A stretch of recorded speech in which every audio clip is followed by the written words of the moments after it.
सीधे आपको लिए चलता हूं सुमित चौधरी के पास, जो डिटेल्स देंगे कि किस तरह से लगातार तीसरी बार चीनी सैनिकों को मुंह की खानी पड़ी है। सुमित, लेकिन निश्चित तौर पर मुंह की खानी पड़ी और हम लगातार बता रहे हैं कि आखिरकार 40 साल में समीर क्या कुछ बदला। हालांकि बदलाव 15 जून को जब गलवान में सारे इंसिडेंट्स हुए तभी हो गया था, लेकिन अब किस तरीके से बदलाव हुए, वो बदलाव हुआ अगर आप देखें कि 40 साल पर LAC पर फायरिंग। और ये फायरिंग क्यों हुई?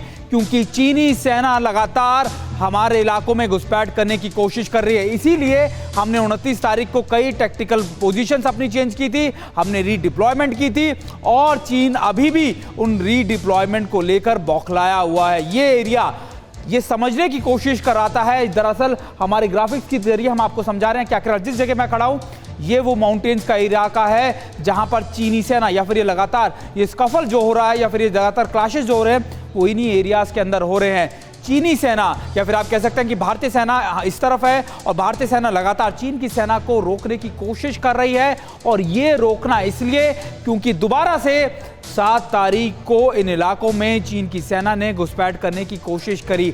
समीर, ये जानना बहुत ज़्यादा ज़रूरी है कि दक्षिणी पैंगोंग त्सो यानी साउथ पैंगोंग त्सो के अंदर चीन ये क्यों कर रहा है, क्योंकि चीन को लगता है कि भारत ने जो tactical position south Pangong Tso में ले ली है वो उसके लिए बहुत बड़ा सरदर्द अब बन चुका है। लगातार बातचीत के कई दौर शुरू हो चुके हैं और चीन लगातार गिड़गिड़ा रहा है कि आप इन पोजीशन से हटिए, लेकिन भारत साफ कह चुका है कि अगर डिसएंगेजमेंट होगा तो पूरा होगा, अदरवाइज पिन पॉइंटेड लोकेशंस पर नहीं होगा। समीर, बिल्कुल सुमित, बने रहे आप हमारे साथ। सुमित ने बहुत सलीके से बहुत अहम जानकारियां दी हैं। लेफ्टिनेंट जनरल गुरमीत सिंह साहब का मैं सीधे अब रुख करूंगा। गुरमीत सिंह साहब, किस तरह से आप इस पूरे डेवलपमेंट को देखते हैं? एक बात तो बिल्कुल साफ नजर आ रही है कि हालात और ज्यादा गंभीर होते हुए नजर आ रहे हैं LAC पर, जिसे खुद हमारे विदेश मंत्री भी मान रहे हैं।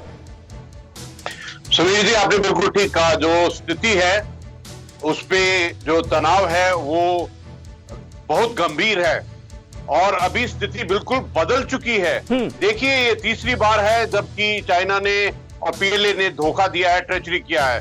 पहला कोशिश थी 15 जून गलवान को रात को और उसको उसी वक्त में मुंह तोड़ जवाब दिया था। अभी तक उन्होंने बताया नहीं है कि कितने मरे थे, 100 से ज्यादा मरे थे। दूसरी कोशिश थी 29 अगस्त की, जब रात के 11 बजे कोशिश की साउथ बैंक पैंगोंग और किस प्रकार से भारत ने प्रीएम्प्टिव एक्शन लिया और स्ट्रेटेजिक हाइट्स को ऑक्युपाई किया। और तीसरी हरकत ये है जो 7 सितंबर की और जिसमें शाम के 6 से 7 बजे कोशिश की। लेकिन अभी स्थिति बिल्कुल बदल चुकी है।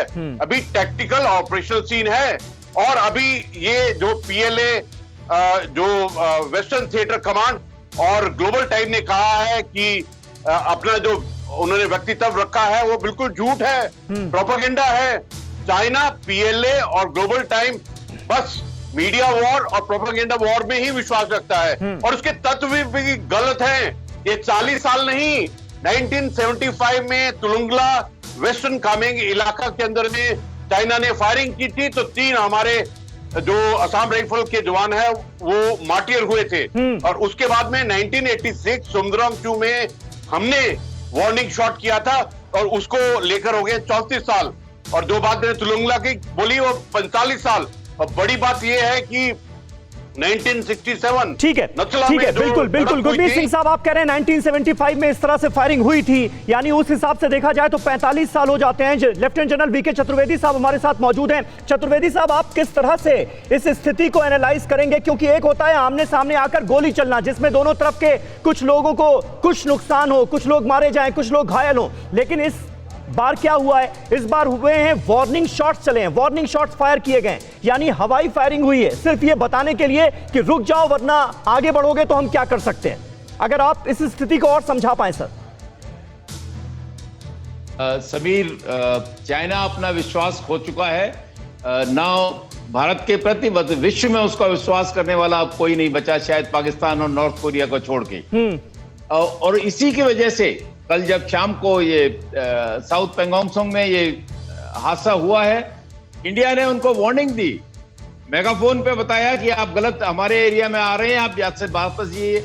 उसके बाद उन्होंने वो जो एक प्ले कार्ड वगैरह दिखाया जाता है वो भी दिखाया गया।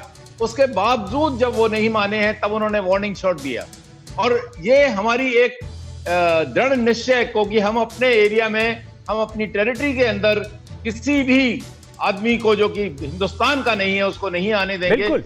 यह प्रतिबद्धता दिखाता है और यही हमारी सबसे बड़ी स्ट्रेंथ है। हमको इस ताकत को बरकरार रखना है और इसी तरह से किसी भी नापाक हरकत को जो ये चाइना करना चाहता है उसका जवाब देना चाहिए, तभी हमारी मजबूती नजर आएगी। फिक्र आपकी, सोमवार से शुक्रवार रात 9 बजे सिर्फ TV9 भारतवर्ष पर।